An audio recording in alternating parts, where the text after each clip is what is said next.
Material Design, é interessante que até a equipe do Google que desenvolveu o Material Design tem uma certa relutância em responder essa pergunta. Mas o Material Design é um sistema unificado de design que contempla componentes, tecnologia, teoria de design, tudo em um arcabouço teórico muito bem resolvido, né? Muito bem consolidado. Material, em português material mesmo, é a metáfora utilizada pela equipe para descrever esses componentes, todos esses recursos tecnológicos utilizados na construção de uma interface visual, interface gráfica de software, né? A ideia do Material Design é realmente dar um ar de materialidade nos elementos interativos de uma interface de software. Fazer com que as pessoas sintam do que é feito o software, do que é feita aquela interface, né? Por exemplo, um botão nada mais é do que uma cartolina recortada, uma tabela nada mais é do que uma série de tiras de papel empilhadas umas sobre as outras. Então, as pessoas têm uma noção da materialidade de uma interface de software, né? Quem usa Android, por exemplo, já teve contato com o Material Design desde 2015, na versão 5 do Android. Então, desde então, o Material Design tornou-se mais popular até hoje em dia. A diferença entre Material Design e Flat Design geralmente isso causa uma confusão nas pessoas que estão começando a trabalhar com design de interfaces, né?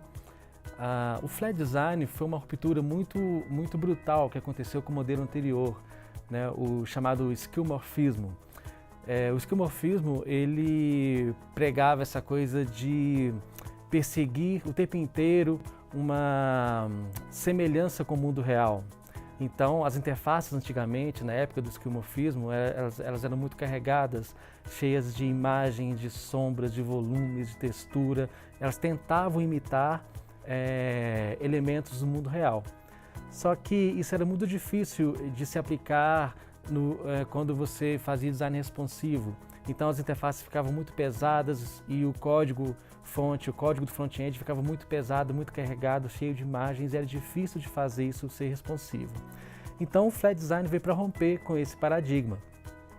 O Flat Design ele fez uma ruptura muito bruta com esse antigo modelo e, a partir de então, as interfaces eram todas feitas em 2D, todas feitas com cores sólidas, sem volumes, sem texturas. As imagens, quando eram usadas, eram imagens do tipo SVG ou então apenas CSS puro mesmo, né? Então tudo era meio 2D, com cores chapadas, tudo flat, tudo achatado. Então o termo flat vem daí. E o Material Design não, o Material Design vem com uma nova proposta de evolução frente ao Flat Design, porque ele também considera alguns aspectos do mundo real também. A equipe que desenvolveu o Material Design, eles usam um termo muito interessante que é o Framework Agnostic. Significa que independe da plataforma, independe da tecnologia que você está utilizando para construir o seu produto. O Material Design independe até do dispositivo onde você vai aplicar o seu software. O Material Design pode ser aplicado em várias plataformas, em várias linguagens, seja Java, seja JavaScript, seja em Swift para Apple. Então, existem várias bibliotecas já prontas que ajudam o desenvolvedor a aplicar Material Design na sua plataforma de preferência, seja no iOS, seja no Android, seja na Smart TV, seja até para sistemas multimídia de veículos, né? Então, o Material Design ele pode ser usado em várias plataformas.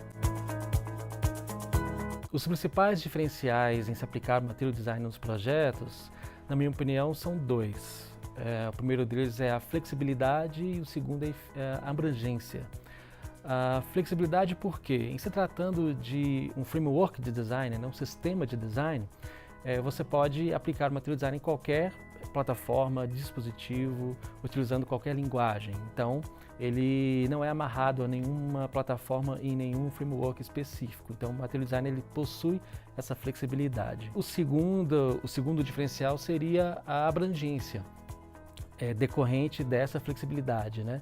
Se você é um desenvolvedor iOS, você encontra bibliotecas prontas para Swift já aplicando o Material Design, componentes prontos, componentes bem feitos, bem codificados para iOS também. Se você desenvolve para web, você pode usar o Polymer, você pode usar o Angular Material Design, você pode usar o Material UI para quem usa React como biblioteca de frameworks, né?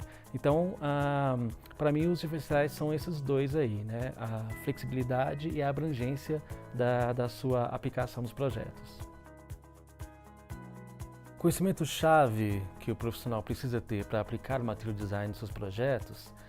Bem, se você é um desenvolvedor, é bom que você saiba pelo menos um pouco de HTML, CSS, de algumas bibliotecas em JavaScript para você poder aplicar bem e saber se virar ali na aplicação do Material Design na sua interface de software e no seu projeto.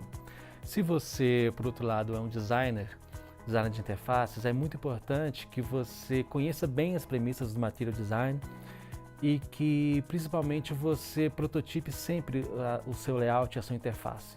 E quando eu falo prototipar, é prototipar sempre e prototipar o mais cedo possível. E, principalmente, teste o seu protótipo, né? Mostre para alguém, chame os usuários, peça eles para usar. E é muito importante que você prototipe antes de desenvolver.